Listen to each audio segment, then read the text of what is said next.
খেতে বসে পড়েছো? কিছু বলছিলেন? তোমার ননদ এসেছে, ওর জন্য এক থালা ভাত নিয়ে এসো। আচ্ছা ঠিক আছে, আপনি চলুন, আমি খাবার নিয়ে আসছি।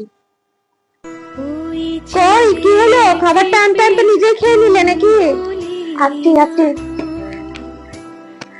মা, ও মা, আজ কলেজ থেকে তাড়াতাড়ি চলে এলি?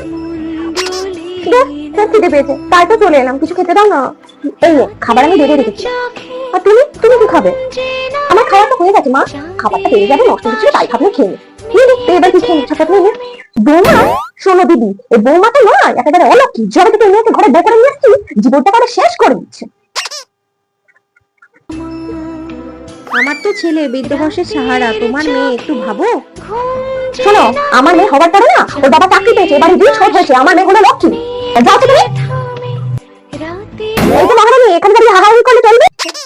বাকি বাড়ি কাজগুলোকে করবে? সারাদিন শুধু গল্প আর গল্প। বাবা, তোমরা চলে যাবে? চল, তোকেও এখানে থাকতে হবে না। না দাঁড়াও, অনেক কষ্টে আছিস না রে মা?